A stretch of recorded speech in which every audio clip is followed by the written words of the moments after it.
Bonjour à toutes et à tous et bienvenue sur le Pompon, le podcast qui s'intéresse au parcours atypique et inspirant des entrepreneurs de Bordeaux et de sa région. Je suis Théo Robache, formateur à la prise de parole en public et entrepreneur soucieux du bonheur des autres, désireux d'aller à la rencontre de profils épatants pour vous partager leurs histoires. Chefs d'entreprise, artistes sportifs, mes invités créent, suivent leurs rêves et vivent la vie qu'ils ont choisie. Je m'intéresse à leur parcours, leurs échecs, leurs réussites, pour vous transmettre cette envie d'entreprendre et de mener une vie qui vous inspire, dans laquelle vous allez vous éclater.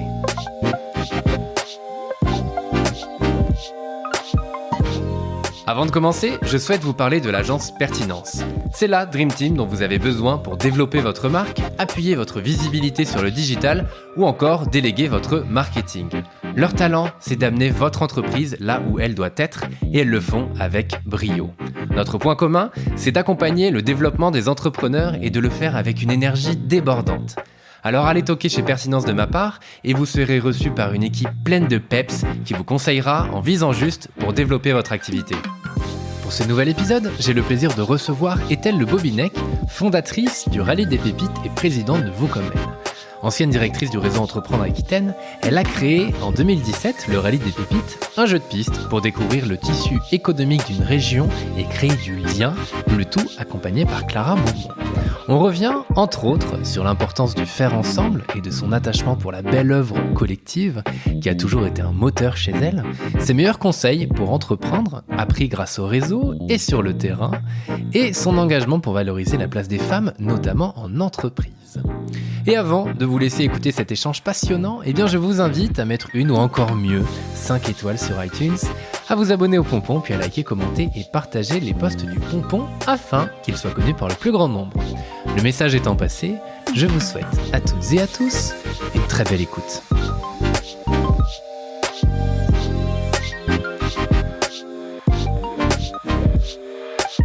Bonjour Ethel. Bonjour Théo. Et merci d'avoir accepté mon invitation. Avec plaisir. Je suis ravi de te recevoir pour la première fois sur le Pompon, mais c'est la deuxième fois que je t'interviewe pour le coup, vrai, pour la petite anecdote. Je t'avais reçu dans le podcast de Place Eco, Zigzag. Oui, voilà. Un bon souvenir. Exactement. Et là, on va avoir un peu plus de temps pour le coup. Pour les pauvres qui vont écouter. Peur. Mais non. Donc avant de commencer, est-ce que tu peux te présenter s'il te plaît ? Donc, Ethel, Le Bobinec. Ouais. Donc, je suis la fondatrice du Rallye des Pépites et donc présidente de l'entreprise Vous-Comme-Elle. Puisque depuis 3 ans, on a fêté nos 3 ans au mois d'août quand même. Ouais. On a créé donc avec Clara Beaumont, mon associée, on a créé l'entreprise Vous-Comme-Elle donc il y a plus de 3 ans pour pérenniser le Rallye des Pépites qui avait été créé au départ sous forme associative quand j'étais encore à l'époque directrice du réseau Entreprendre Aquitaine. Voilà. Yes. Et on reviendra sur tout ça. Tu voulais faire quoi quand tu étais petite ? Ah, c'est une bonne question, ça. Alors, petite, j'en sais rien, mais en tout cas, je sais que très vite, collégienne, lycéenne, j'ai toujours voulu créer mon entreprise. Ouais. C'est pas mal, hein ? Ouais, carrément. On aime plutôt. J'ai toujours fait du bénévolat, j'ai toujours été dans plein d'associations, plein de micro-projets. Donc finalement, il y a peut-être pas de hasard. Ouais, rarement. Qu'est-ce qui t'a donné envie d'entreprendre déjà à ce moment-là ? Est-ce que tu avais des exemples ou des... En fait, c'est le mode projet. Si j'analyse, finalement, c'est ça, quoi. C'est toujours avoir un objectif, avoir du sens à ce que tu fais, et puis monter tout ce qu'il y a à monter pour arriver à un objectif. Donc ça, c'est sympa. Bon, si je parlais de mes premières ventes de muguet, mes kermesses d'école, mes stands de kermesses d'école, mes brocantes. Mais ça commence comme ça. Ah bah oui, finalement. ça commence comme ça, voilà. Exactement. Imaginer de vendre des gâteaux. Ça cogitait déjà, quoi. C'est ça, à quel prix les vendre, comment, quelle taille faire les parts. Voilà, puis avec les enfants, tu fais les kermesses d'école aussi, jusqu'à faire carrément la kermesse, la grosse kermesse sur le Moyen-Âge. Mais quand je te dis ça, c'est que les gamins rentraient dans l'école, on avait habillé complètement l'école comme si c'était un château fort. Génial. T'avais un pont-levis, voilà. Et puis l'idée, c'était de faire participer tout le monde et de faire une belle œuvre collective. C'est un mot que j'ai souvent en tête, mais qui est important pour moi. Et on avait fait ça parce qu'à l'époque, il y avait pas les professeurs faisaient pas de kermesse. Ok. Et donc, c'était pour pallier à ça. Et moi, je trouvais ça injuste pour les enfants. Donc, j'avais réussi à mobiliser les mamans, les parents qui étaient pas habitués à faire ça, quoi. Et les enfants étaient ravis. Ok. Je sens que le belle œuvre collective, je pense qu'on pourra souvent le réemployer pendant cet échange. J'aime pas. Bah, en fait, c'est ça. C'est que, enfin, j'ai toujours beaucoup d'idées. J'ai 100 000 idées à l'heure, mais le faire toute seule, ça a aucun intérêt. Et aujourd'hui, j'accepte de dire que effectivement, j'arrive à embarquer du monde. Bon, je saoule tellement mon monde. Je crois que je te l'avais déjà dit la dernière fois. Quand j'ai une idée en tête, alors quand j'étais au réseau, je saoulais mon monde avec le réseau Entreprendre. Là, je saoule mon monde avec le Rail des Pépites. D'ailleurs, c'est révélateur. On a toute une bande de bénévoles avec nous. C'est vrai que j'aime bien embarquer du monde parce que je trouve ça sympa de partager, quoi. Et puis ça a du sens quand on fait des choses tous ensemble, quoi. Ouais, exactement. Voilà. Trop cool. T'as fait quoi comme étude déjà? Bah, une école de commerce. Ouais. Tu sais, les écoles, à l'époque, on disait... alors, à l'époque, c'est horrible de dire ça, mais bon, j'assume mon âge. Allez, c'est pas grave. On disait, c'est fait pour créer des chefs d'entreprise. C'est pas vrai. Il y a... Allez, je le dis, il y a 30 ans, c'était pas vrai. En fait, on nous donne une culture générale, clairement, et après, on sait où aller chercher. C'est pas vrai aujourd'hui, parce que ma fille, tu vois, est en école aussi. Là, aujourd'hui, on leur donne beaucoup plus d'armes pour créer une entreprise, ça, c'est certain. Et puis, la conjoncture fait que c'est plus concret. Mais non, en école de commerce, à ce moment-là, c'était pas ça, quoi. Mais c'est pas grave. Voilà, on avait une culture. Ouais, exactement. Après, aujourd'hui, je pense que, comment dire, bon, on part sur un autre sujet, mais c'est pas grave. Je me dis qu'on nous donne des clés, effectivement, on nous donne une ouverture d'esprit, mais après, être chef d'entreprise, c'est sur le terrain, et il y a que ça, je trouve. Ouais. Tu peux avoir, bien évidemment, les écoles vont donner des clés pour savoir, pour connaître un petit peu sur plein de sujets différents et surtout essayer de pas reproduire des erreurs et apprendre, voilà. Mais il y a que le terrain. Enfin, je parle, en tout cas, moi, j'ai fait une école de commerce et management. Ça s'appelle School of Management. Et tu fais de la pub, là? Ouais, et oui, je fais de la pub pour l'ISEG. Allez, c'est parti. Et en fait, ça fait que depuis septembre que je manage vraiment parce que j'ai une alternante et ça change tout, quoi, d'avoir des personnes à chapeauter et parce que quand t'as ta vision qui est dans ta tête et qui est très clair pour toi, hein, même si c'est un peu le bordel, mais globalement tu sais où tu vas, être capable de la redonner à des personnes pour avoir la même vision, pour y aller ensemble, c'est un peu différent. Et ça, je suis pas sûr qu'on puisse l'apprendre juste en entendant, mais il faut vraiment le vivre, quoi. Ouais, c'est ça. Voilà, ma parenthèse est fermée. Je valide. Parfait. Et donc au départ, qu'est-ce que tu veux faire? Alors tu fais cette école et quels sont tes premiers emplois? Tu pars au Crédit Lyonnais, chez DNV France, enfin voilà. Je suis même allée aux Pays-Bas, effectivement. Crédit Lyonnais, c'était aux Pays-Bas. Bah déjà là, j'avais des idées pour créer ma boîte. Hein. Ouais. J'avais plein d'idées, mais je me souviens, je m'étais dit bah ouais, mais en fait. Bah non, ça existe déjà. Notamment, on commençait à voir les salons du mariage. Je m'étais dit, bah tiens, ça pourrait être intéressant de créer une boîte pour aider les jeunes qui se marient à avoir tout sous la main. Puis aujourd'hui, il y en a plein. Mais c'était une de mes idées il y a 30 ans quand même. Okay. Et ça aurait pu le faire à ce moment-là. Ouais. Après, bah, quand j'étais aux Pays-Bas en expatriation avec mon ex-mari, bah là, au début, bah, j'ai appris la langue. J'ai animé le réseau des VSN. Je les ai tous VSN, rassemblés. Alors, c'était les volontaires du service national. Ok, ça marche. Parce que mon mari était parti sous cette forme-là. Ouais. Et en fait, je les avais tous rassemblés. Donc, finalement, j'avais des mini-projets à chaque fois. Je les fédérais. Ouais. Voilà. Mais là, j'ai eu plein d'idées, effectivement. Mais à chaque fois, c'était pas le bon moment. Quand je suis arrivée ici, il y a 15 ans, 16 ans maintenant à Bordeaux, c'est pareil. J'avais envie déjà de faire de l'onotourisme. Tu vois, c'était... Mais je m'étais dit, objectivement, j'ai pas le réseau pour le faire. Voilà. Donc, j'avais beaucoup d'idées, mais je me refrénais. Mais finalement, assez réaliste. Okay. Toujours. Ouais. Voilà. Bon, l'opportunité s'était pas créée. J'avais conscience que créer sa boîte, c'était ou avoir une super idée, ou aussi, je me rendais compte qu'il y en avait pas mal qui créaient des niches à partir de leur boulot, qui avaient connaissance de certaines choses et qui, du coup, se lançaient dans des niches. Voilà.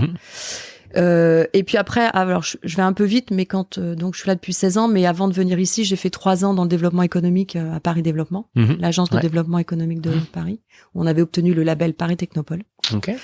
Et du coup, on animait aussi tout ce qui était pépinière d'entreprise dans les pôles de compétitivité à l'époque. Et là, je m'étais dit, mais non, mais jamais je vais créer ma boîte, c'est trop compliqué. Ils sont barges. Donc, tu vois, j'ai eu toujours envie, toujours proche de l'entrepreneuriat, mais je m'étais pas lancée. Ok. Et ouais, qu'est-ce qui a fait... Alors, j'ai 2 questions, mais enfin, ouais. Qu'est-ce qui a fait le déclic à un moment donné avec le rallye des pépites? Mais là, je vais trop vite. Donc, ouais. Donc, c'est plutôt qu'est-ce qui a fait qu'avant, tu n'y es pas allé? Non, en fait, finalement, j'ai fait différents métiers qui sont finalement les matières qu'on étudiait en école de commerce, pour rebondir avec les études finalement, puisque j'ai fait du marketing, j'ai monté un centre de profit avec un centre de formation interentreprise, j'ai fait de l'achat, de la gestion des achats, optimisation des coûts, j'ai mis en place un système de relance de crédit de clients qui n'avaient pas à payer. Donc finalement, j'ai fait du juridique, j'ai fait des assemblées générales, tu vois, en fait c'est hyper varié. Ouais, j'ai un CV assez large. Mais du coup, encore une fois, j'avais une culture générale finalement, et donc ça a été précieux pour après. Ça, c'est une première chose. Et finalement, quelles que soient mes entreprises, donc ça a été de la banque, ça a été de l'industrie, ça a été très varié. Finalement, j'ai toujours travaillé en mode projet. Et c'est ça qui m'a toujours plu, c'est que j'avais quelque chose à monter ou à remonter. Donc voilà. Donc finalement, j'étais pas très loin, mais j'étais pas à mon compte et je bossais à fond sur chaque projet. La caractéristique, c'est que quand même, je changeais quand même de poste en lui-même, même si c'était dans la même boîte tous les 3 ans. Donc j'avais besoin de renouveau, ça c'est clairement. Et puis j'ai fini par arriver au réseau Entreprendre il y a maintenant, c'était en 2011.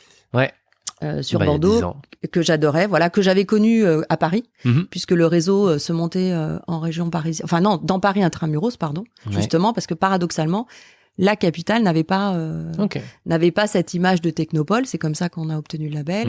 Le réseau Entreprendre était en train de se monter, alors qu'aujourd'hui il est énorme sur Paris. C'était mon voisin de palier, et quand je suis partie à Bordeaux, il m'avait dit mais tel le réseau.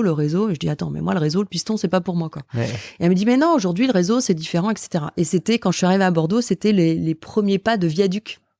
Alors quand je te parle de ça, c'est devenu Viadéo, et aujourd'hui ça n'existe plus quoi. Enfin bon. J'étais la Viaduc, c'est-à-dire. Voilà. Et le réseau, c'est de la rencontre, c'est de l'échange, voilà. Et c'est comme ça que j'ai la première personne que j'ai rencontrée de mon réseau professionnel à Bordeaux, c'était l'ancienne directrice Feu, malheureusement, une bonne pensée pour Sophie, pour l'ancienne directrice du réseau Entreprendre Aquitaine, qui m'a complètement picousée. Alors là, ce jour-là, qu'est-ce qu'elle m'a fait? Et je suis devenue comme elle, à blablater du réseau partout, voilà. Et c'est vrai que j'ai déjà été bénévole dans ce réseau avant d'en être la directrice après, prendre la relève de Sophie d'ailleurs. Voilà. Et c'est vrai que quand tu côtoies des chefs d'entreprise au quotidien, moi je leur disais que j'étais fière d'eux, quoi, que c'était magique ce qu'ils faisaient, et je voyais bien que, c'était on le dit bien, ce sont les premiers employeurs de France, et ils pensent à leurs salariés avant de penser à eux. Et on parle pas que de parachute doré, voilà. Et donc, je pense que ça m'a confortée. Et là, finalement, j'ai appris beaucoup pendant ces 6 ans aussi de tous. Moi, j'étais pas là pour les accompagner directement, puisque la particularité du réseau, c'est que ce sont bien des chefs d'entreprise adhérents qui accompagnent les créateurs et repreneurs. Nous, on est là, les salariés, on est là pour faire en sorte que la machine tourne bien et ajuster les choses, voilà. Mais finalement, j'ai aussi appris beaucoup à ce moment-là. Et puis, quand le rallye des pépites est arrivé, c'est vrai que là, tu te dis, j'ai envie je sentais bien qu'il y avait un truc à faire. De toute façon, j'ai toujours senti, tu me dis, est-ce que j'avais une idée de créer ma boîte quand j'étais petite? En fait, honnêtement, quand j'étais au réseau Entreprendre, j'avais le sentiment que j'avais un truc à faire. Et tu vois, je l'avais même oublié, c'est d'en reparler maintenant. Et je me disais, mais c'est prétentieux, et ça veut dire quoi? T'as un truc à faire, t'as une mission. Mais en fait, c'est vrai. Je le reconnais. Et là, maintenant, je suis calmée, je l'ai plus. Mais donc, voilà.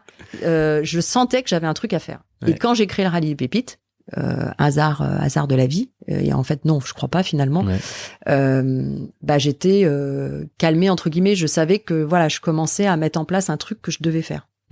Voilà. Ça, tu t'en es rendu compte au début, justement, le fait d'avoir se dire j'ai quelque chose à faire d'important, enfin qui sort de l'ordinaire, peut-être, je sais pas comment tu l'as formulé exactement, moi c'est ça que j'imagine, et comment à quel moment tu te dis c'est bon. T'as le tu vois. Je vois très bien. Et en fait, franchement, je me disais que j'avais une mission. C'est pour ça que je dis, aujourd'hui, j'ose le dire, et c'était pas prétentieux de ma part. Je sentais que j'avais un truc à faire. Tu vois, comme, je vais faire le parallèle avec les ordres. Tu sens que t'es appelé. Ça peut paraître bizarre, mais moi, je sentais que j'avais un truc à réaliser. Tout ce que j'avais fait, les kermesses, etc., à chaque fois, ça avait du sens, mais c'était pas ça. Et là, vraiment, moi, c'était promouvoir l'entrepreneuriat, parce que j'étais fière de ces chefs d'entreprise qu'on décriait souvent. qu'on assimilait vite au parachute doré. Donc ça, moi, j'avais vraiment envie de parler là-dessus. J'avais jamais su m'exprimer jusque-là parce que j'avais un manque de confiance en moi. Je me souviens quand je bossais à Paris Développement, mon patron qui avait vraiment confiance en moi et qui me considérait comme un de ses piliers, à chaque réunion tous les 15 jours, me disait « Ethel, parle plus fort ». Voilà, donc j'ai tout dit. Donc après, quand j'ai eu mes choses à dire, mais de choses concrètes, moi je sais pas parler dans le vide. Moi j'étais toujours impressionnée par des collègues, notamment je pense à un du Paris Développement où il parlait bien, mais en fait quand je voulais résumer, il y avait rien à résumer. Et je m'en faisais beaucoup de complexes parce que les gens parlaient bien. Okay. Ouais, sauf que bien parler, ça veut pas dire qu'on est concret et qu'on fait des choses. Et ça, je l'ai compris. Bon, voilà, peut-être tardivement, mais c'est pas grave, c'est mon chemin à moi. Et donc, avec ce rallye des pépites, là, je disais des choses et je les disais pas toute seule. Et en fait, c'était aussi une résultante de ce que j'avais entendu. Parce que ça, je sais, je pense que je suis bien à l'écoute. Et parce que j'aime les gens, parce que les gens m'intéressent. Et donc, du coup, ce rallye, il répondait à un besoin. Et finalement, il était juste. Et donc, c'est là où j'ai eu ce sentiment que, voilà, ça répond à quelque chose. Donc oui, valoriser l'entrepreneuriat et aussi la place de la femme. Parce que je l'ai jamais dit de façon négative, mais moi, j'en ai bavé en tant que femme, entre guillemets, mais bavé où ça a jamais été... Ouais, encore une fois, je l'ai pas... Enfin, c'est pas négatif pour moi, mais... je l'ai pas payé, mais j'ai toujours vécu des moments d'inégalité par rapport au fait que je sois une femme dans l'entreprise. Ça, c'est clair. Pour autant, j'avais envie de trouver des solutions plutôt que de râler. Okay. Mais je dénonçais je mettais le doigt dessus. Voilà. Et le rallye a été une réponse à tout ça. Et quand tu dis que c'était quoi le déclic, c'est quand j'ai osé créer mon entreprise. J'ai pris cette décision, mais il fallait trouver le modèle économique. Parce qu'on parle on parle d'entreprise. Oui. Et on le disait bien à nos lauréats, le nerf de la guerre, il y a pas de tabou, et encore plus quand on est une femme, il faut le dire. Il faut savoir parler d'argent. Il faut trouver le modèle économique. Une entreprise, elle est là quand même pour gagner de l'argent, quoi qu'on en dise. Donc voilà. Et c'est vrai que ce projet qui était associatif s'est transformé en entreprise déjà parce que franchement, je voulais être maître de ma stratégie. J'avais adoré mon boulot au réseau Entreprendre, mais là, j'avais envie de faire ce que j'avais décidé de faire. Ça, c'est une première chose. Je voulais pas que quelqu'un me dise où je devais aller, parce que j'entendais où il fallait aller. Et puis, oui, il a fallu trouver ce modèle économique. Donc, j'ai mis un peu de temps. J'ai mis un an avant. Alors, l'événement a eu lieu 3 ans en forme associative. Ouais. Mais vraiment, quand j'ai décidé d'y aller, c'était la dernière année. Et j'ai mis du temps parce qu'il fallait que je trouve mon modèle économique et que je passe le pas. Parce que physiquement, j'ai vécu une semaine de trouille intense, mais vraiment, où j'ai vécu ma décision et je ne voulais pas revenir en arrière. Je voulais être sûre de ce que je décidais. J'ai déjà eu ça quand je suis venue à Bordeaux. Quand mon mari m'avait dit il avait du mal à rester en région parisienne. À l'époque, moi, j'avais ma famille, mes amis et un travail que j'adorais à Paris Développement. J'étais très fière du petit boulot que je pouvais faire pour la France, si je peux dire ça. Pour moi, le sens, voilà, c'est important. Et pareil, je lui avais dit, laisse-moi réfléchir, il faut que je sois mûre et je veux pas un jour te reprocher d'avoir quitté Paris. Pour autant, on est partis tous les deux. C'était un projet à tous les deux. Là, c'était pareil pour le rallye des pépites. Il a fallu que je prenne ma décision et que je le vive. Et après ça, waouh, j'ai vécu, une fois que je suis partie du réseau Entreprendre, que j'adorais, j'ai été très fière de bosser là. Je me suis sentie alignée avec mes blocs de vie. C'est bizarre, mais finalement, je me suis rendu compte que tout ce que j'avais fait m'avait amené à ça. Alors, je te parle de ça, maintenant, j'ai l'impression que c'est hyper loin. C'était il y a que 3 ans et demi. Là, il va falloir autre chose. mais voilà. La réalité, elle était là. Ouais. Mais mes blocs de vie, c'est tout ce que j'avais vécu, des bonnes choses comme des moins bonnes choses, parce que ça, c'est aussi la réalité. Malheureusement, on apprend aussi de ses erreurs, on apprend aussi de choses où on tombe un peu au fond du trou. Mais ce qui compte, c'est de se relever, de tirer les leçons de ce qu'on a vécu. Et là-dessus, je pense que, voilà. Et encore aujourd'hui, la résilience, au secours. Là, elle est mise à rude épreuve. Et ça, je pense que c'est une des caractéristiques pour être chef d'entreprise. Il faut savoir se remettre en question, il faut savoir être humble. C'est pas toujours nous les fautifs, mais on s'en fout, c'est pas une histoire de faute. Ce qui compte, c'est de comprendre ce qui s'est passé pour avancer. Exactement. Et justement, donc t'as passé 6 années au réseau Entreprendre. Ouais. T'as vu beaucoup d'entrepreneurs, j'imagine. Ouais. Qu'est-ce que tu retiens de ces 6 années passées auprès des gens? Et est-ce que t'as des souvenirs qui te restent plus que d'autres? Bon, déjà, moi, j'étais hyper fière de bosser là aussi. Ouais. Je trouvais que c'était une belle machine. que des personnes bénévoles donnent du temps et payent pour donner du temps. Je trouvais ça superbe. Bon, après, t'auras toujours des gens qui vont se cacher derrière des valeurs, mais bon, ça c'est comme partout, c'est pas très grave. Mais dans l'absolu, je trouve que c'est une belle machine. Voilà, j'ai vu des très belles histoires, j'ai vu des choses plus difficiles aussi. Plus difficile, c'est quoi? C'est des gens qui se sont bien cassés la figure, voilà. Mais après, j'ai compris aussi, enfin, je me rends compte que si on était vraiment, si on comprenait le sens de l'accompagnement, mais franchement, ça faisait des merveilles. Et d'ailleurs, quand on a créé notre entreprise avec Clara, on s'est tout de suite, moi j'avais proposé tout de suite, déjà de recruter du monde, parce que si tu veux dépoter un projet, il faut de la matière grise, il faut pas être seul, et puis aussi il faut se faire accompagner. Donc on s'était créé un comité d'accompagnement. Alors on n'a pas été accompagné par le réseau Entreprendre, parce qu'à l'époque mes collègues étaient encore là, donc je trouvais ça un peu difficile de leur imposer ça. Je pense, on pouvait y prétendre, je pense, hein, on correspondait à la cible, mais voilà. Et puis après, même quand tout le monde me disait, mais tel, toi, c'est facile, t'as été heureuse d'entreprendre. Ouais, mais bon, encore une fois, j'accompagnais pas les chefs d'entreprise. Par contre, j'ai gardé en tête tout ce qu'on disait, tous les conseils qu'on pouvait donner aux lauréats. Je les ai compris quand j'ai créé mon entreprise et j'ai essayé de les appliquer. C'est ça, j'ai te demandé si tu avais réussi à les appliquer. Ouais. Franchement, oui, surtout qu'au début, j'ai commencé toute seule 2 mois chez moi. Clara m'a rejoint 2 mois après. Je peux te dire que rien que le démarchage commercial, je me forçais, mais c'est le nerf de la guerre.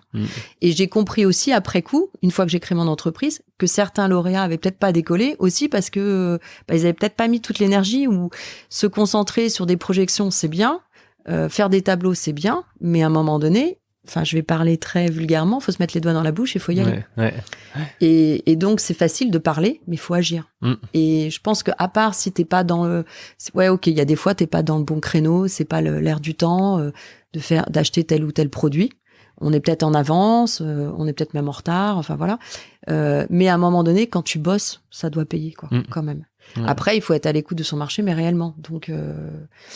Et puis, on doit être finalement multi-compétent.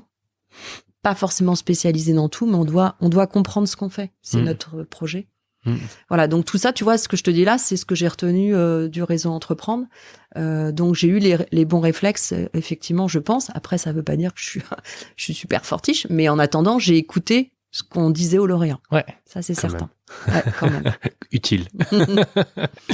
Et donc, pour revenir sur le rallye des pépites, déjà, tu disais tout à l'heure, mais est-ce que en parallèle des différents boulots que tu as eus, tu l'as parlé en même temps, tu as parlé de l'école avec le Château Fort, le fait d'organiser des événements comme ça te vient d'où, et c'est depuis toujours Ouais, en fait, moi, j'ai toujours été sensible au cadre. Donc, quand on fait une kermesse sur la thématique du Moyen-Âge, forcément, on fait un château fort. Après, pour ne citer que ce projet, c'était une association qui avait été montée justement pour pallier au fait que les professeurs ne faisaient pas de kermesse. On m'avait demandé de prendre la présidence, j'avais dit OK, mais par contre, on va pas être 30 mamans à décider de combien de kilos de beurre on va acheter. Moi, ça m'intéresse pas. Personne voulait prendre la présidence, mais par contre, discuter de ça, oui. Donc, en fait, j'avais structuré un peu comme une entreprise. On avait quelques projets dans l'année sur la commune. Et donc, du coup, j'avais dit, écoutez, les filles, on va se répartir par groupe. Chacune, vous allez être 3-4 sur un projet, vous allez bosser dessus. Et puis, le jour J, évidemment, on est là pour vous aider, pour l'animer. Et puis, par contre, si vous avez besoin d'aide pour le monter, on est là aussi pour vous aider à réfléchir, quoi que ce soit. Bon, je m'étais gardé la kermesse, forcément. Écoute, à un moment donné, voilà. Et donc, on était parti sur le thème du Moyen-Âge. Et donc, pour reproduire une fête d'école, quand il y a aucune préparation des professeurs, en fait, je m'étais basée, j'étais allée voir les associations de la commune, qui est une petite commune, c'était Canéjean, puisque nos gamins finalement faisaient partie de plein d'associations, faisaient du sport, de la danse, du chant, voilà. On avait une ludothèque.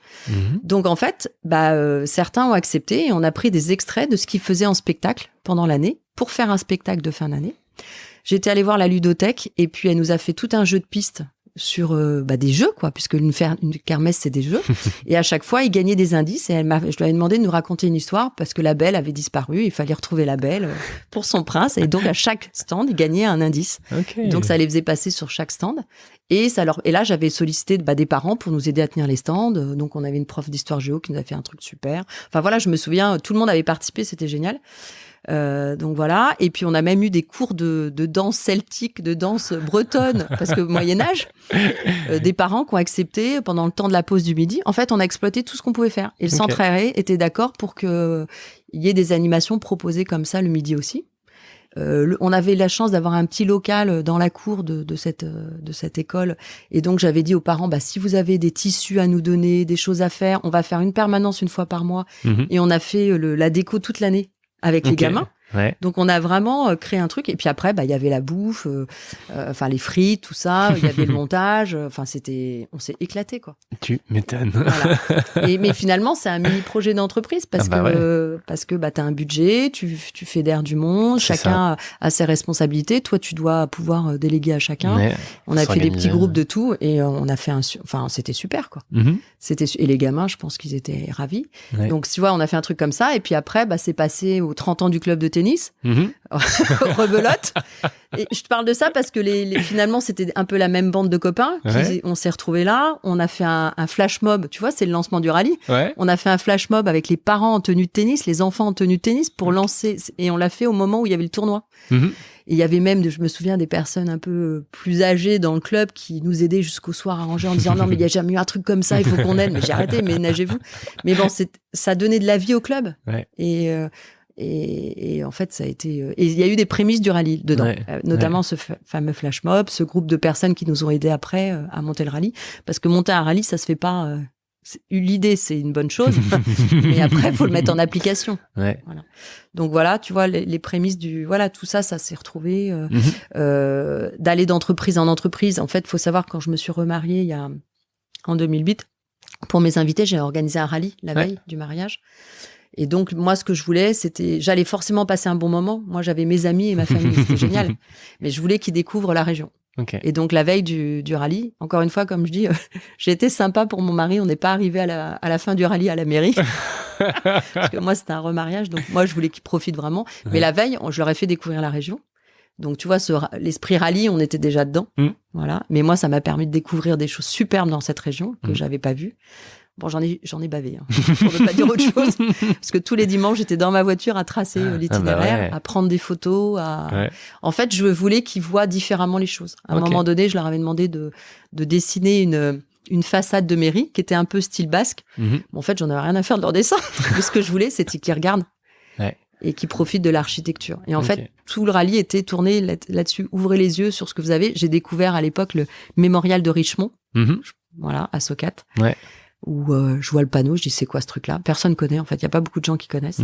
T'arrives, t'as un obélisque en plein milieu des champs et c'est un honneur à des jeunes de Montaigne, des étudiants qui étaient dans la résistance, qui se sont pris malheureusement un obus par les Allemands. Et donc il y a un mémorial en leur honneur à l'endroit où il y avait la ferme. Et là, tu vois leur bouille. Alors, ils ont des surnoms, Bibi, Chérubin. Bon, dans ce rallye, tu vois, j'ai repris tous leurs prénoms dans une espèce de grille de jeu pour la destination future qui était Ostens. Et je voulais qu'on les regarde et qu'on pense à eux un petit peu, quoi. Voilà. Et tu leur as fait faire quoi d'autre pour le coup ? Parce que tu dis découvrir un peu la région différemment. Alors je les ai fait boire. Ouais. Forcément, alors, à Bordeaux. Tant différemment que ça. Ils avaient un verre qu'ils prenaient dans un chai. Le gars super sympa nous avait mis toute une installation. Après, on est allé dans 2 châteaux inspirés des portes ouvertes des Pessac-Léognan. Moi, je n'ai jamais rien créé. Je prends tout ce qui existe. On allait à l'époque, on était passé à Aubailly et à la Louvière. Et on alternait sur les 2 châteaux. On était quand même une centaine à faire ça. Ah ouais. Et puis, donc, ils faisaient déguster. Je leur avais dit que nos participants avaient leur verre. Et puis, il y avait, là, c'était une dégustation de fromage. Pas à l'aveugle. Ils voyaient les fromages et il fallait dire quel fromage c'était et à quelle région l'associer de France. Bon, ça, c'était une épreuve. Ouais. Et puis après, quand tu partais du château, je les ai fait tourner vraiment pour voir tous les beaux châteaux qu'on avait. Et ensuite, on est descendu doucement vers Socat et puis Ostens et on est revenu par Sauternes, en fait. Et à chaque fois, l'idée, c'était pour qu'ils ouvrent les yeux, qu'ils voient des choses sympathiques. Génial. Voilà. Donc déjà des prémices du rallye aussi, avec des points à gagner, que je n'ai jamais attribués parce que j'ai pas eu le temps de les noter. Donc j'ai toujours les cahiers, ils n'ont jamais reçu leurs notes. T'as toujours les dessins ? J'ai toujours les dessins, mais ils m'ont jamais demandé les notes. Et donc ouais, alors parce que on parle depuis tout à l'heure du rallye des pépites, mais qu'est-ce que c'est exactement et quand ça commence en 2014 sous forme d'association, est-ce que ça a la même forme qu'aujourd'hui? Mais en tout cas au départ, tu te dis j'y vais, et sous quelle forme? En fait, le déclenchement, c'est que j'ai une amie. Catherine qui m'a proposé de faire le rallye des gazelles. Ouais. Donc c'était pendant une soirée, on avait déjà bu un petit peu, on m'a proposé de faire le rallye des gazelles, est-ce que t'es partant? Et moi je dis oh bah ouais, un projet sympathique. C'était dans le désert marocain et comme j'ai habité petite en Arabie Saoudite et ça m'a extrêmement marqué tout ce qui est paysage et odeur. Donc j'ai dit oui spontanément, sans trop réfléchir. Ouais, sauf qu'après il fallait juste aller chercher 30 000 € de budget quoi. Et donc je lui ai dit bon. Je l'ai rappelé et je dis bon écoute ton projet sérieusement ça me plaît mais bon il va falloir cravacher puis moi pour mon petit plaisir personnel aller chercher des sous pour une visibilité incertaine dans le désert je sais pas faire. Et en fait les rallyes des gazelles ça a été créé à la demande du gouvernement français pour pousser les femmes à oser et se faire confiance. Ce ne sont que des équipages de femmes et donc finalement la transposition elle était assez simple pour moi avec le réseau Entreprendre. C'était dire il faut oser se faire confiance, il faut oser entreprendre. Pourquoi? Parce que je faisais aussi partie en même temps de la commission hommes-femmes du réseau, enfin mixité au sein du réseau Entreprendre pour justement pousser les femmes à plus créer puisqu'on n'avait pas beaucoup de projets portés par des femmes. Force était de constater à ce moment-là que la femme crée plutôt son propre emploi que d'un projet avec création d'emploi et les critères du réseau c'est 5 à 10 emplois quand même à 3 ans donc c'est pas rien. Donc déjà quand je pouvais faire témoigner des femmes, quand on me demandait de faire témoigner des lauréats sur la création d'entreprise, j'essayais toujours d'avoir un homme et une femme. Et donc, du coup, quand il a fallu réfléchir à trouver des pépettes pour le rallye gazelle, c'est comme ça que l'idée du rallye est venue. Je me suis dit, en fait, on va montrer la place de la femme en entreprise. Oser entreprendre. Et donc, le lien entre toutes nos entreprises étapes, les pépites, c'était donc des entreprises qui laissaient une place à la femme. Et l'idée, c'était que les équipages, donc c'était 4 personnes, une voiture à l'époque, ou vélo, ou à pied, aller d'entreprise en entreprise et découvrir les métiers de l'entreprise, puisque moi, je voulais valoriser le monde de l'entreprise, mais aussi montrer la place de la femme en entreprise. Voilà, c'est comme ça que c'est né. Ça devait être un one-shot. Et donc, ça devait être un one-shot parce que l'idée, c'était de faire un événement à Bordeaux, avoir des sponsors à Bordeaux et leur donner une visibilité à Bordeaux. Voilà. Donc après, on était clean, on allait faire le rallye des gazelles, tranquille. Ça devait être un one-shot. Déjà parce que j'ai peur en voiture, donc une fois que tu l'as fait, tu le refais plus. On en reparlait récemment parce que là, il y avait le Paris-Dakar à la télé. Enfin, pas Paris-Dakar, Paris-Dakar, mais en Arabie d'ailleurs. Paris-Dakar partout dans le monde. Et je l'ai regardé et ça m'a rappelé énormément de souvenirs parce que c'est une aventure extraordinaire de ce rallye des gazelles que je souhaite à tous de faire. C'est prendre beaucoup sur soi, mais on apprend beaucoup de choses. Physiquement, c'est très éprouvant. Tu pars 3 semaines de chez toi et pendant 10 jours, tu es levé à 4 heures du matin tous les jours. Tu sais pas où t'es, mais tu dois arriver dans le bivouac que t'as quitté le matin et il a bougé pendant que tu partais et toi, tu dois le retrouver. Tu dois apprendre à t'orienter. Tu dois conduire pendant des heures. Tu profites du paysage, mais c'est compliqué parce que moi, je faisais la navigation, j'avais besoin de savoir où j'étais. Donc, voilà. Mais je savais aussi conduire et je faisais confiance à ma conductrice. Ouais. C'est hyper important, le binôme aussi. Ouais. C'est une belle leçon de vie aussi entre 2 personnes. J'imagine. Voilà. Donc, c'est une sacrée aventure. Mais tu vis des moments de folie et quand tu dois rentrer dans les dunes et que tu respires un bon coup, tu dis allez j'y vais, t'es sur la crête et t'as le vide d'un côté de toi, je peux te dire que c'est chaud quoi. Donc quand t'y vas. Ouais. Mais quand tu revois ça et là d'avoir revu le Paris-Dakar là, ça m'a fait des sensations de folie. J'ai adoré. Enfin, c'est des tellement beaux souvenirs d'entraide aussi avec les gazelles sur place parce que quand t'es tanké, t'as le droit de t'aider dans le sable. Sinon t'as pas le droit de te suivre. Donc tu peux faire des journées en voiture toute seule. T'as personne d'autre. Mais dans le désert, là, t'as du monde. dans les dunes, t'as du monde. Ouais. Enfin voilà, c'est magnifique. T'apprends ce rallye, t'apprends à prendre sur toi. Tu te dis, ok, je sais pas où il est, mais allez, l'objectif, on va forcément arriver ce soir et on va aller d'étape en étape. Et dans la vie, c'est pareil, parce qu'on a des checkpoints au rallye des gazelles. À chaque fois, tu dois les retrouver. Donc, tu vas d'étape en étape et puis t'avances finalement. Et pourquoi je te parle de tout ça? Parce que oui, ça devait être un one-shot puisque le rallye Pépite était censé financer un one-shot. Sauf qu'en fait, on a eu un succès fou et qu'on a déjà eu 400 participants et que c'est surtout qu'on avait une équipe de bénévoles qu'on avait embarqués autour de nous. Et on avait une vingtaine, voire 30 de femmes et d'hommes aussi le jour J qui nous ont accompagnés. Et tous les mois, on faisait un petit comité où on les tenait au courant de ce qu'on faisait. Tout de suite, j'ai Clara, qui est mon associée aujourd'hui, qui nous a aidés dans le projet aussi. Donc, on était à 3 à travailler vraiment sur le projet. Et puis, toutes ces bénévoles qui nous aidaient de menues choses, mais qui nous portaient. Et pour faire le lien avec tout à l'heure, l'œuvre collective, on y était déjà. Et finalement, le premier bien que ça a fait, c'était à nous. Parce qu'on a toutes gagné confiance en nous à ce moment-là, parce qu'on a porté un projet qu'on croyait. Et en fait, à chaque fois qu'on allait chercher des sponsors, tu veux nous suivre, super. Tu veux pas, c'est pas grave. Ouais. Et on n'avait pas peur, même pas peur, tu vois. Ouais. Et en fait, on sentait qu'on était tellement dans le vrai qu'on était porté par ce truc. Et ça nous a fait un bien de folie. Et je dirais que le premier bénéfice du Rallye des Gazelles, c'était d'avoir fait ce premier projet, Rallye des Pépites, pour nous-mêmes. Donc nous, Catherine et moi, mais aussi toute l'équipe qu'on a embarquée. Et c'est l'équipe qu'on a gardée encore aujourd'hui et qui sont des bénévoles le jour J. Okay. Parce qu'il faut savoir qu'un village, quand on lance un rallye, un jeu de piste dans des entreprises, le matin, on rassemble tous les équipages sur un village de départ. Et là, il faut du monde pour accueillir. Voilà. Et on les a toujours. Et ils nous ont suivis aussi dans toutes les villes où on a développé le rallye. Ok, d'accord. C'est la joyeuse colonie de vacances qui se déplace. Voilà. Et donc, le principe du Rallye des Pépites, exactement, si tu voilà, donc en fait, c'est un jeu de piste dans les entreprises. Ouais. On rassemble des équipages donc de 4 personnes le matin. On leur remet un roadbook. Alors, les premières années, c'était papier. On l'a transformé en application mobile. Ouais. Et donc, les équipages découvrent le matin le programme et les entreprises sur lesquelles ils vont tourner. On est sur Bordeaux, on est quand même à 6 circuits de 6 entreprises, ce qui est pas mal. Des villes comme Pau ou Limoges, où on est aussi, on est plutôt sur 2 circuits. L'idée, c'est pas d'épuiser l'écosystème. Un équipage ne fera qu'un circuit. Ouais. Parce que rentrer dans 6 univers différents, c'est quand même costaud. C'est tout secteur d'activité, toute taille d'entreprise. L'idée, c'est d'équilibrer nos circuits. Et le principe, c'est que les équipages sont accueillis par les salariés et les chefs d'entreprise qui vont leur présenter leur entreprise, le lien avec la mixité et le focus sur la place de la femme en entreprise. Et ensuite, on est sur un vie ma vie métier. Donc, c'est ce qui est intéressant, c'est qu'il y a une belle interactivité entre les équipages et les salariés. On n'est pas dans une visite d'entreprise, c'est très bien aussi, mais là, c'est pas ce qu'on apporte. Justement, on fait vivre le métier aux équipages.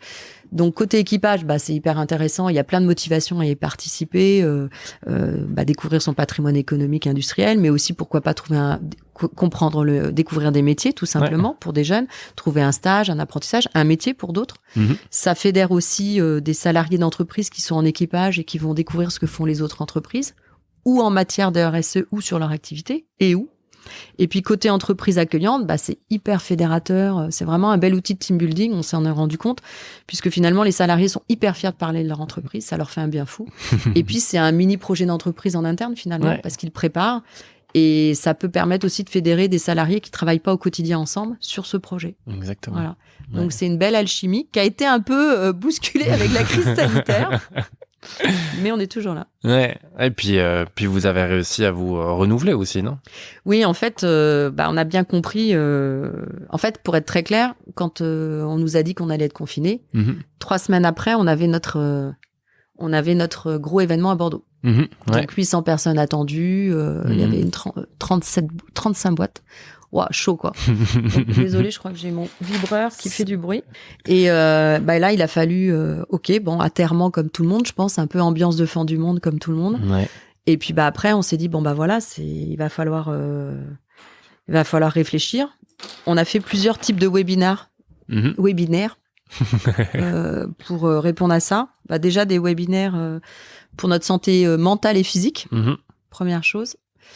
La deuxième, c'était gestion en bon père de famille de ton entreprise. Comment on fait pour se mettre à l'abri, donc chômage partiel pour les filles, formation pour les filles. Nous, comment on pouvait faire en sorte de gérer nos sous pour tenir. Et puis ensuite, des webinaires plus sur l'activité, comment on peut faire pour prendre du recul, quoi.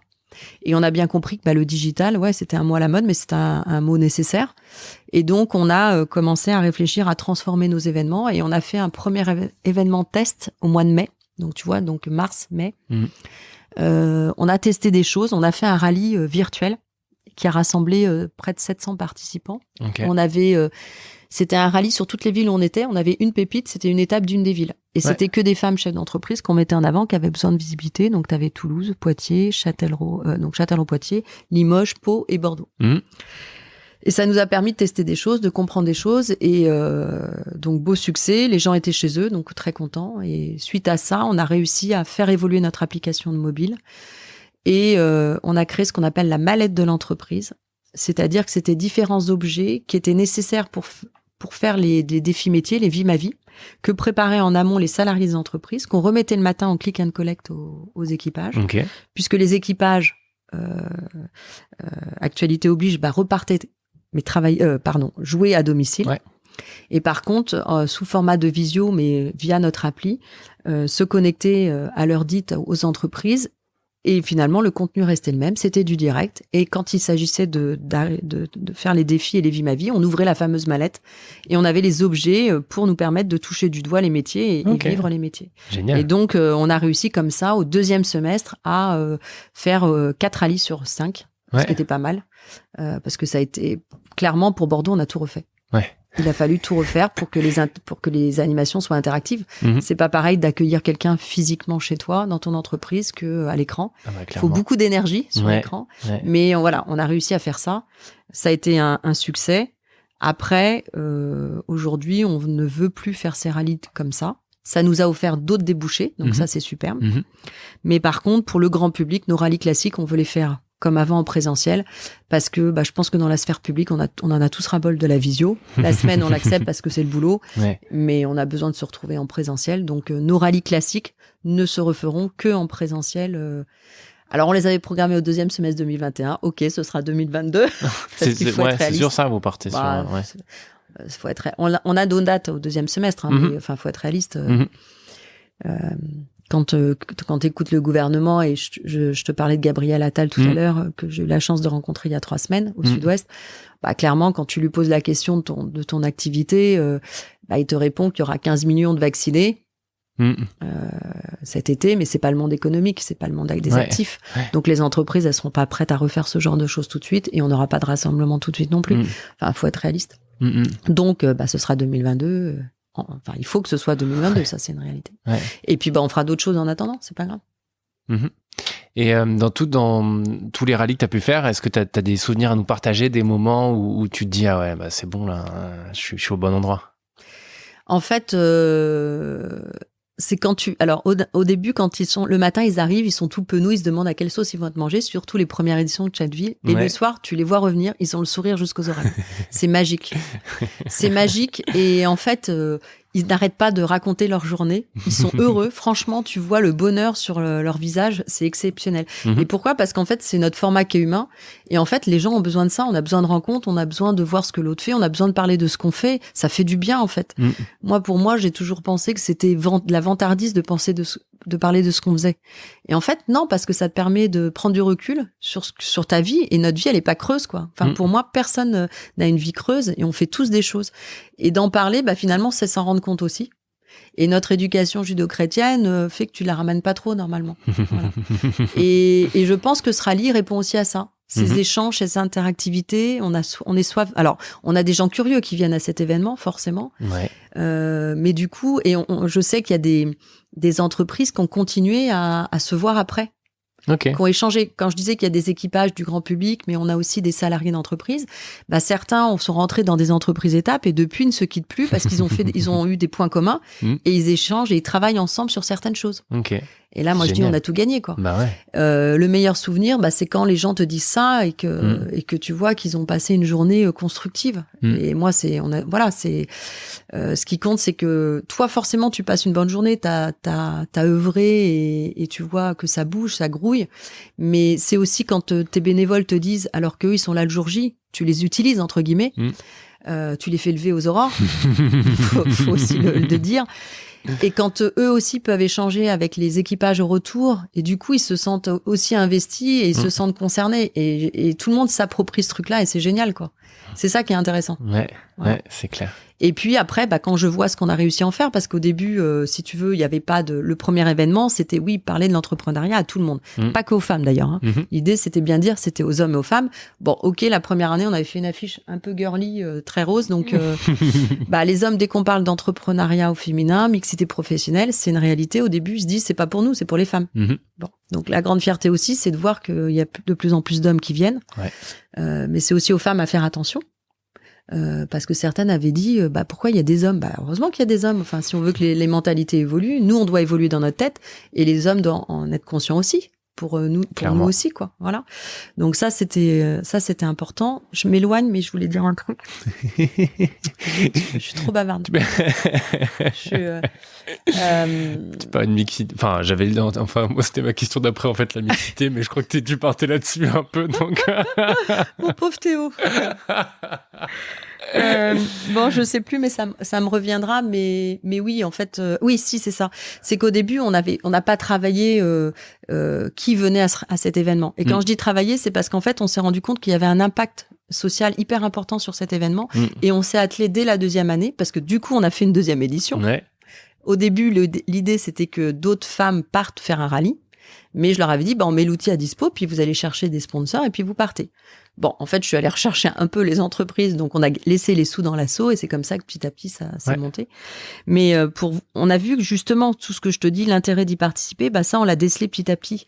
C'est que pour des jeunes, pour découvrir le métier, c'était hyper intéressant. Et aujourd'hui, du coup, on travaille avec l'AFPA et le CFA académique de Poitiers sur des rallyes métiers à destination de jeunes en recherche d'apprentissage. Donc voilà.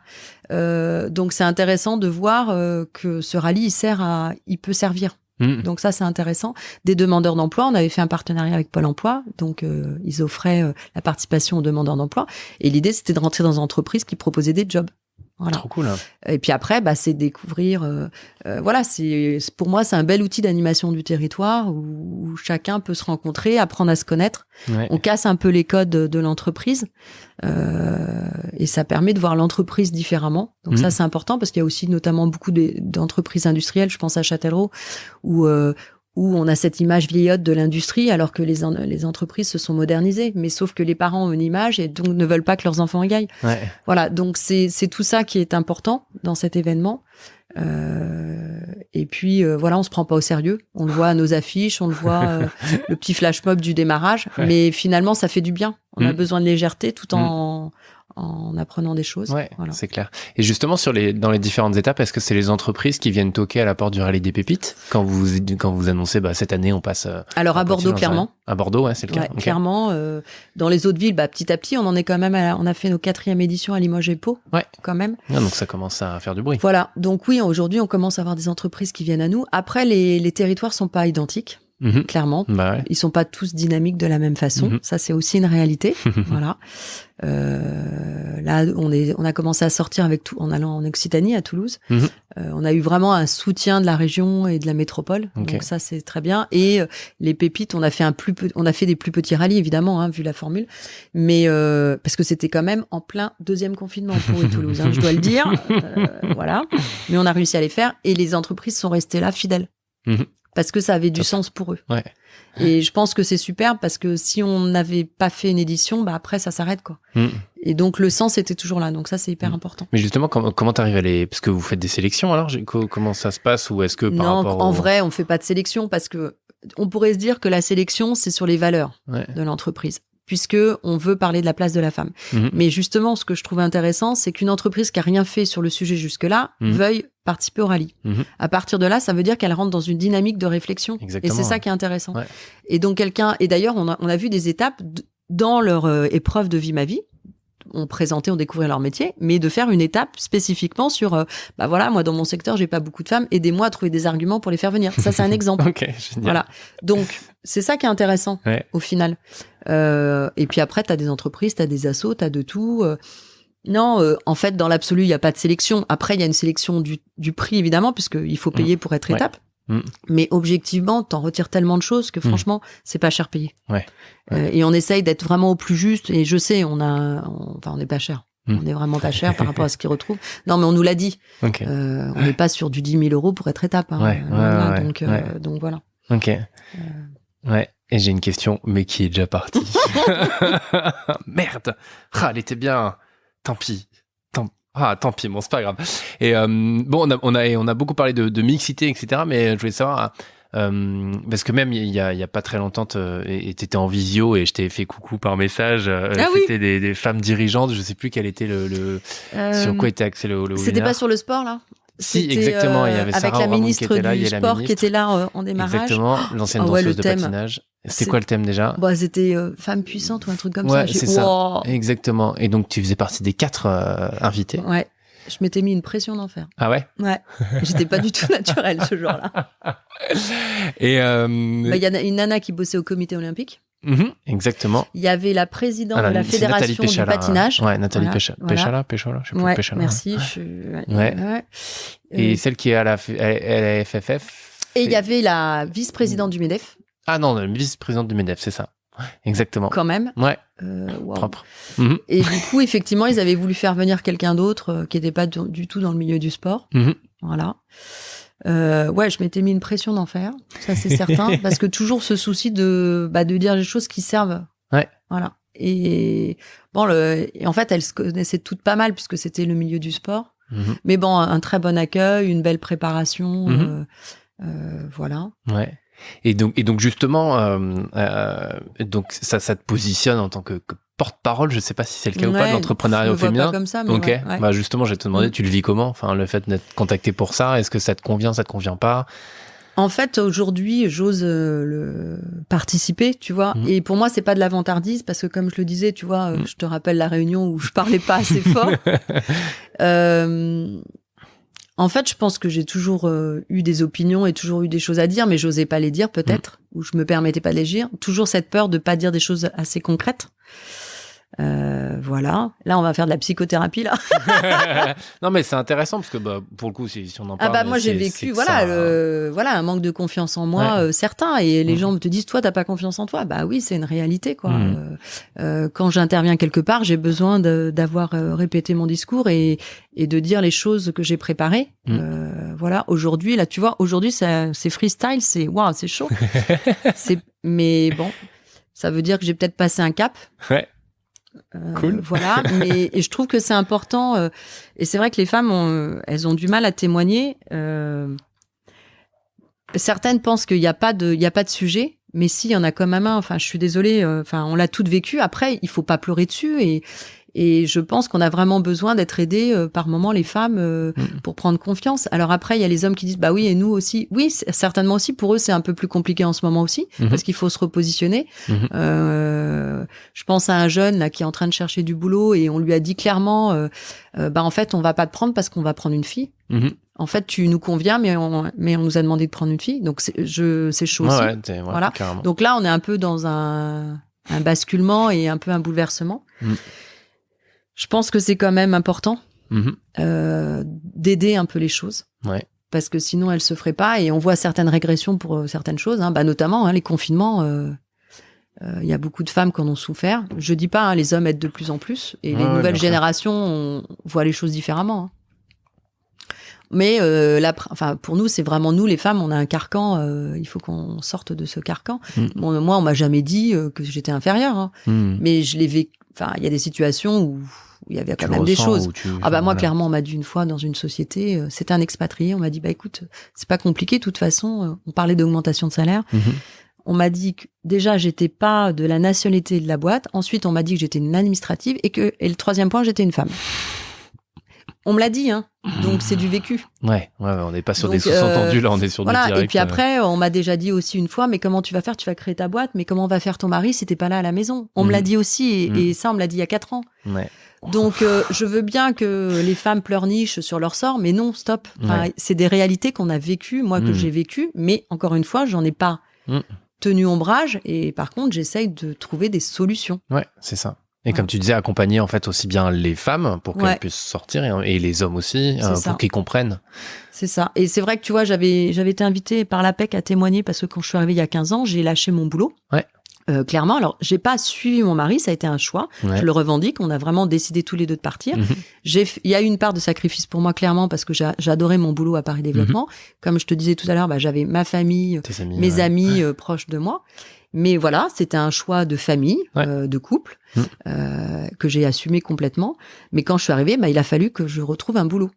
Parce que je pouvais pas me faire muter. Bon, j'avais un suivi de conjoint, donc j'avais quand même une assurance, entre guillemets, financière. Mais je me suis fait peur en arrivant ici, clairement. Parce que pour me proposer des boulots payés au SMIC et gérer 30 personnes, là, on n'a pas eu de scrupule à m'en proposer. Donc ça, c'est une réalité. Donc j'avais témoigné, parce que j'avais été accompagnée par l'APEC, j'ai après témoigné de comment j'avais fait mon trou, entre guillemets, à Bordeaux, donc le réseau, etc. J'ai raconté comment tu deviens commercial de toi-même et c'est pas dans ton éducation. Bon, tu vois, par rapport à ce qu'on dit, la confiance en soi, etc. Faut être bien pour aborder les gens. Hein. Ouais. Et c'est hyper dur à faire, quoi. Et parce que t'as l'impression que c'est de la vantardise. Donc voilà, j'ai essayé d'expliquer, je racontais tout ce que j'avais vécu, ce que j'avais mis en place pour rencontrer du monde de façon constructive, avoir vraiment des rôles à jouer dans certains endroits pour pas être un nom. C'est ce que j'évoquais tout à l'heure. On a parlé de la PACOM. Moi, j'ai adoré cette association. J'avais aidé à la première nuit des réseaux et j'avais vraiment un rôle à jouer. Être un nom dans un annuaire, pour moi, c'est plus compliqué. J'ai besoin. Mais après, tout le monde est différent. Mais moi, c'était ma légitimité. C'était ma façon d'être légitime. Ouais. Et c'est vrai qu'à cette table ronde de l'APEC, en plus, ça avait été très bien animé par un gars du Sud-Ouest, très bien préparé. Et donc, à chaque fois, il avait fait ressortir à chacun vraiment quelque chose d'intéressant, je trouvais. Et des jeunes filles sont venues après me dire que ça les avait aidées et que ça les avait portées, que ça leur donnait confiance et espoir. Et là, moi, j'ai dit, chouette. En fait, là, j'ai tout gagné parce que j'ai pu raconter mon histoire, mais ça a servi à quelque chose. Et donc, du coup, j'avoue, quand on me demande aujourd'hui, j'ai la chance de pas mal témoigner finalement, je le fais.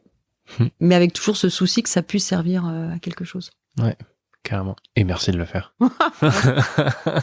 Aujourd'hui, derrière ce micro et le reste du temps en dehors. C'est quoi la suite pour le Rallye des Pépites ? T'en as un petit peu parlé. Mais est-ce que parce que déjà ce qui est très cool c'est que vous réussissiez de le décliner. T'as parlé de tout à l'heure d'apprentissage, stage, etc. Et est-ce que tu vois aussi, tu parlais des personnes, est-ce que concrètement des personnes trouvent vraiment des emplois grâce au Rallye des Pépites? Je crois que tu l'as plus ou moins mentionné tout à l'heure, mais est-ce que c'est vraiment le cas? Et est-ce que c'était déjà arrivé quelqu'un qui vient de voir 6 mois plus tard, au fait j'ai trouvé un boulot grâce au Rallye? Ouais, ou des apprentissages. En quelque sorte, mais, on a eu des retours dans ce sens-là, tout à fait. Okay. Après, pour être honnête, on le mesure pas aujourd'hui. Ouais. Parce que c'est pas notre vocation en tout cas de le faire. Mais oui, on a déjà eu des retours dans ce sens-là, des ouvertures de réseau, des rencontres de personnes. Et puis tu sais bien, une rencontre, ça peut aboutir, pas forcément tout de suite, mais après. Exactement. On a eu des témoignages de jeunes qui ont trouvé des apprentissages, ça oui, c'est certain. Donc là, avec le nouveau programme avec l'AFPA, en fait c'est un appel à projet qui a été lancé par le ministère du Travail l'année dernière, prépa apprentissage. Donc que ce soit tant l'AFPA que le CFA académique de Poitiers, c'est bien ça, c'est de rassembler des jeunes qui sont sortis du système scolaire, les accompagner sur plusieurs semaines et les faire travailler sur eux-mêmes et aussi les ouvrir au monde de l'entreprise. Ouais. Donc nous, au Rallye des Pépites, c'est le rôle qu'on joue. Et donc on les met, on leur montre l'entreprise tant en participant au rallye, alors virtuel, en vidéo, à distance ou en présentiel, et aussi on organise des témoignages métiers de chefs d'entreprise ou de salariés, voilà, plus dans le concret, on organise ça. Et l'objectif, c'est que demain, effectivement, c'est d'avoir des étapes qui recrutent demain en apprentissage, et pareil, les personnes qui viennent témoigner de leur métier, c'est aussi des personnes qui cherchent à recruter en apprentissage. Donc l'objectif, c'est de faire des ponts pour que, au bout de leur cursus, ils puissent ouvrir, ça leur ouvre le champ des possibles et puis qu'ils se disent tiens, ce métier-là, j'ai envie de le faire et pourquoi pas. Et on essaye d'intervenir assez en amont du parcours pour qu'ils aient pas déjà des idées préconçues et on essaye aussi de les mettre face à des entreprises qui recrutent. Et qui ont des métiers notamment en tension parce que c'est bien d'avoir une idée de ce qu'on veut faire, mais si le secteur est bouché, c'est dommage aussi. Voilà. Donc oui, ça c'est ça, on est très fiers que le rallye puisse faire ça. Et puis avec Clara, mon associée, on est toujours à l'écoute de toute façon des attentes des entreprises. Là, on a réussi à faire des stages dating avec notre appli. Ok.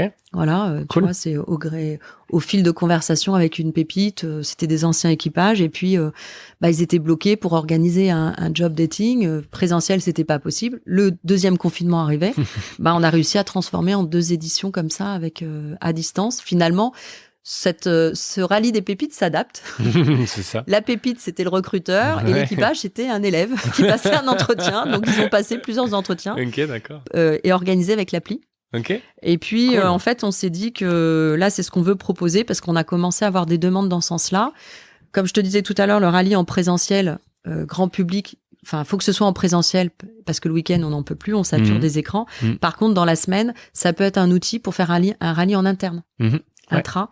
Donc, d'avoir des salariés éparpillés un peu partout, ou sur le territoire, ou éparpillés chez eux, pour les fédérer et les faire travailler ou les rassembler sur un sujet fédérateur, le rallye peut s'y prêter aussi, finalement. Une étape, ça peut être un service d'une entreprise.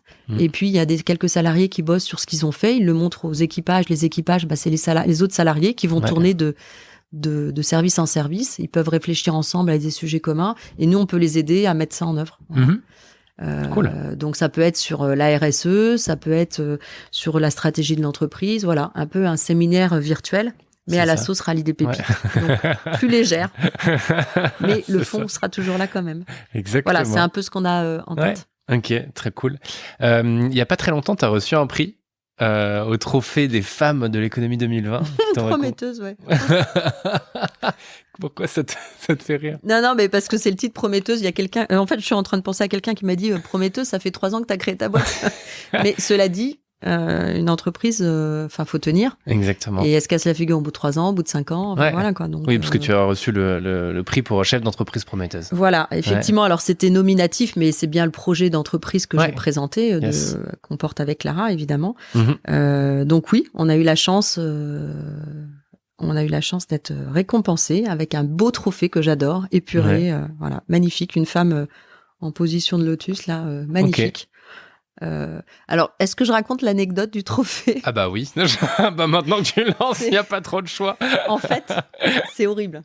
C'est horrible parce que j'ai reçu le trophée quelques jours avant, évidemment, le direct, puisque forcément, on était un petit peu prévenus, c'est une réalité, hein, parce qu'il fallait, ça se préparait. Ouais.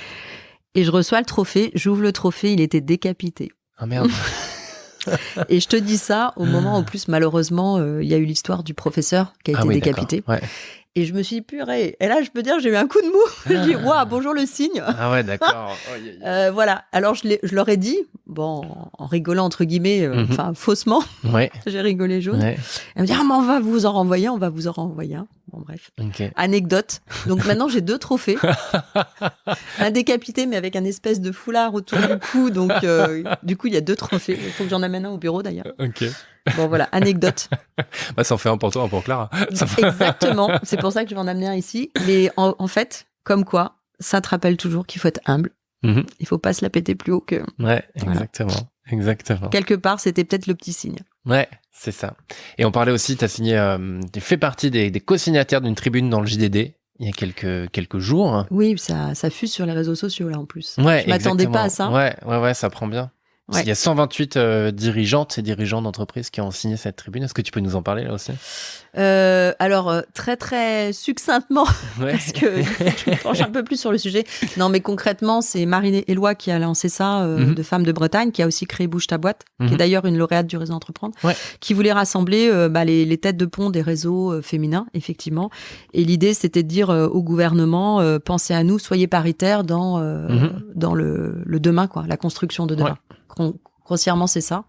Je les invite à aller sur tous nos sites et à regarder sur les réseaux sociaux. Mais en fait, c'est ça. L'idée, c'est de nous oublier pas. Tout à l'heure, je t'ai parlé d'avoir eu la chance d'avoir rencontré Gabriel Attal, qui est très vif, qui est, je pense, un jeune prometteur. On était 15 dans la salle. On était 2 femmes. Ok. Alors, j'étais la femme chef d'entreprise, invitée. Ouais. Et l'autre femme, elle servait le café. C'est horrible ce que je dis. Mais c'était la réalité. Et je me permets de dire ça puisqu'on parle d'entrepreneuriat féminin aujourd'hui. Donc après, c'est pas grave, c'est comme ça.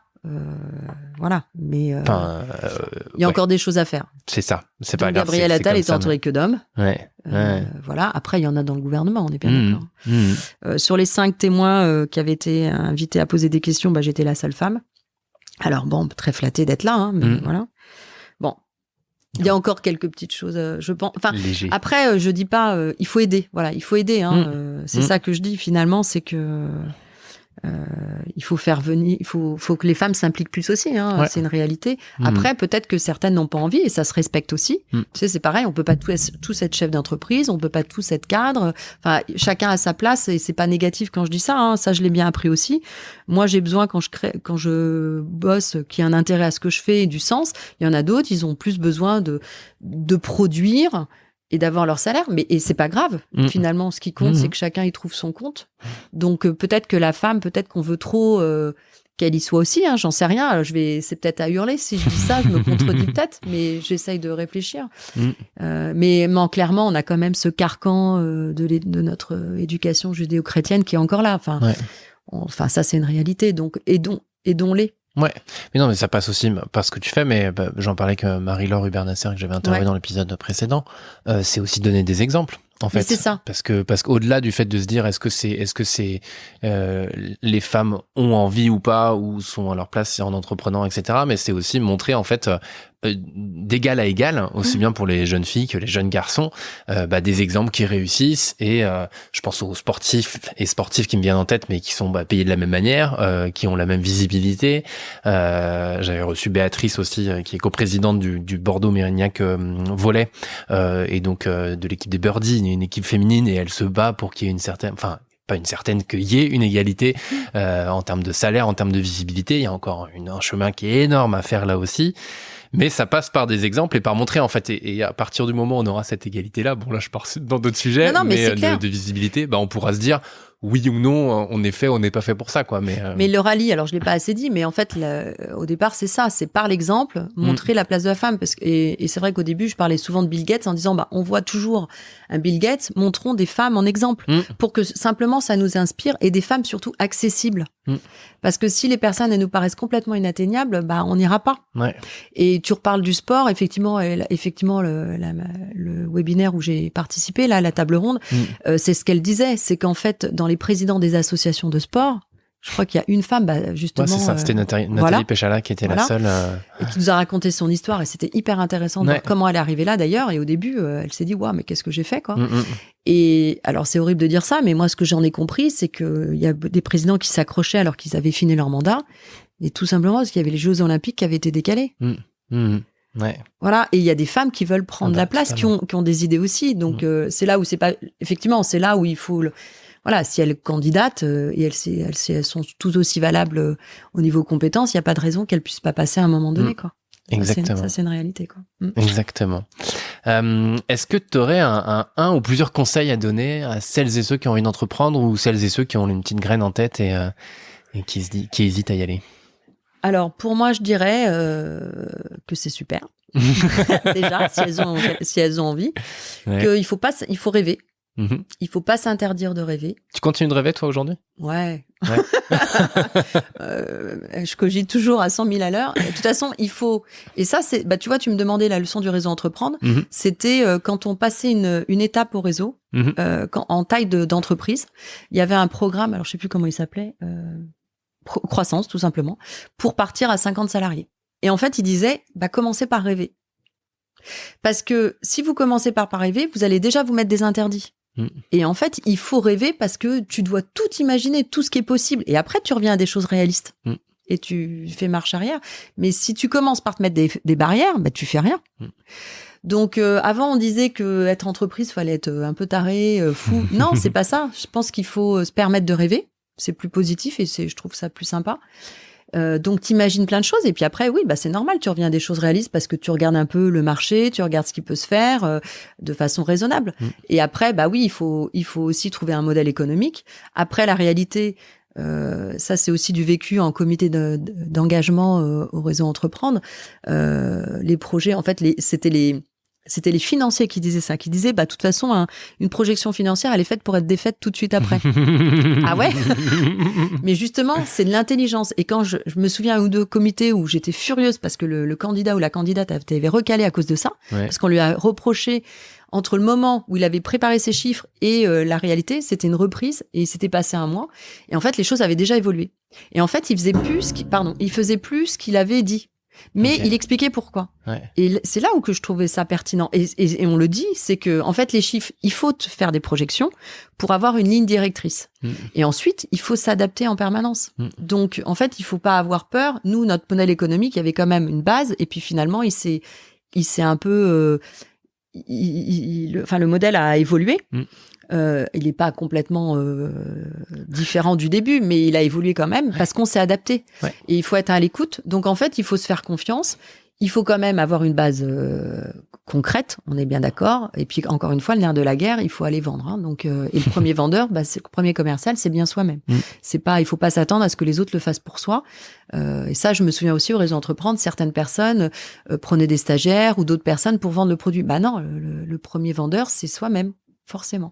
Donc voilà, c'est tout ça. Donc je pense qu'il faut rêver, il faut se faire confiance. Il faut parler de choses quand même tangibles. Ça, c'est une réalité. Mais après, il y a plein de gens qui sont là pour nous aider. Mais par contre, ils sont pas là pour faire à notre place. Les conseils, c'est bien gentil, mais c'est pas les payeurs. Mais ça, c'est une réalité. Donc, il y a un moment donné, il faut aussi prendre les moyens qu'il faut. Il faut avoir un vrai financier avec soi, un vrai avocat, etc. Ça, c'est hyper important. Voilà. Et puis, je pense qu'il faut, moi, je le dis, il faut être humble. Faut savoir se remettre en question. Ça, c'est une réalité, mais ça fait du bien. C'est pas grave. Ça veut pas dire qu'on a mal fait les choses. Ouais. Il faut, voilà. Et communiquer et oser dire quand ça va pas, parce que en fait, faut en parler à l'extérieur et les gens on nous aidera à prendre du recul, parce que je suis bien persuadée que c'est nous-mêmes qui devons trouver notre solution. Si on nous impose un truc, on se l'appropriera pas, on le fera pas ou mal. Mais par contre, les autres peuvent nous aider à réfléchir et prendre du recul en transposant les histoires qu'ils nous racontent, de ce qu'ils ont vécu, voilà. Donc, je suis en train de te vendre le réseau Entreprendre. Mais voilà, avec Lara, c'est ce qu'on essaye de faire. Le luxe, c'est qu'on est 2 associés. On est hyper différentes et hyper complémentaires. C'est top. Et si on en est là aujourd'hui, c'est pas pour rien non plus. Bon, on l'aura compris, je suis plutôt la créative, mais elle est hyper rigoureuse. Voilà, donc ça permet de recadrer aussi, de pas partir dans tous les sens. Mais en même temps, il faut rêver aussi pour avancer. C'est clair. Donc voilà, et puis quand il y en a une qui flanche, l'autre est là, et inversement. Donc le prise de recul, on se l'a fait entre nous, mais aussi on a eu ce comité d'accompagnement parce que c'est important d'avoir des gens de l'extérieur. Là, on est hébergé à la pépinière de Talence. On a un accompagnement et c'est hyper précieux. Julien nous aide énormément tous les mois. C'est hyper important pour nous. Il nous chahute. Il nous pose des questions qui nous énervent. C'est ça. Mais c'est bien. Ouais. Tu vois, là, il nous dit, mais les filles, là, vous avez trop de projets en même temps. Ouais, et alors? Et on lui dit, mais oui, mais on peut pas faire autrement. C'est ça. Non, mais voilà, c'est okay. Voilà. Donc, pas être seul. Faut pas être seul. Ouais. Et il faut oser dire les choses. Et oui, s'entourer des bonnes personnes. Voilà, mais il faut oser parler de son projet. Il faut pas dire, j'en parle pas, c'est secret, etc. Donc, là, tu vois, on va être suivi. On a la chance faire partie de la 3e promotion qui va commencer avec les femmes entrepreneurs d'Orange. Voilà, dans le numérique. Alors nous, tu vois, on a de numérique l'appli, mais par contre, effectivement, il y a des débouchés en ce moment qui se mettent en place et on a encore plein d'idées. Et peut-être que ce groupe va nous permettre de prendre du recul et de rencontrer des experts qui vont peut-être nous faire avancer plus vite. Donc voilà, faut s'entourer. Faut pas rester seul. Carrément. Et puis le rêve deviendra réalité. Exactement. Petite dernière pour la route. Qu'est-ce qui t'anime au quotidien?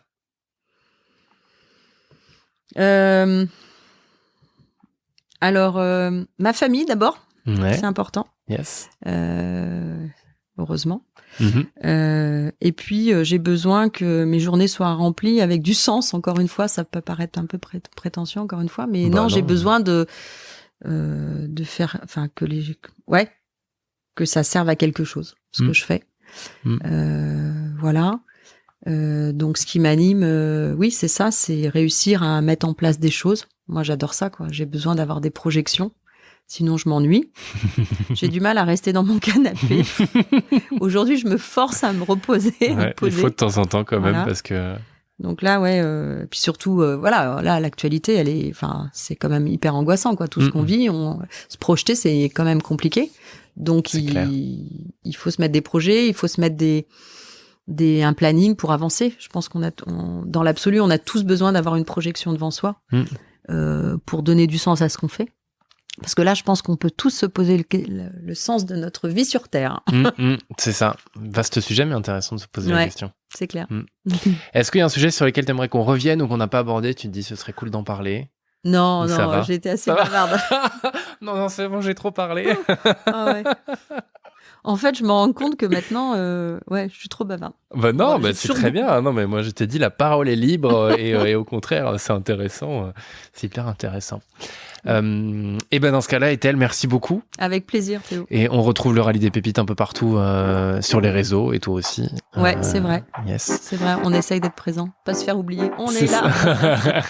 Mais on a plein de supporters. Super. Ah bah, j'en doute pas un seul instant. Merci beaucoup et à très bientôt. Merci beaucoup. À bientôt, Théo.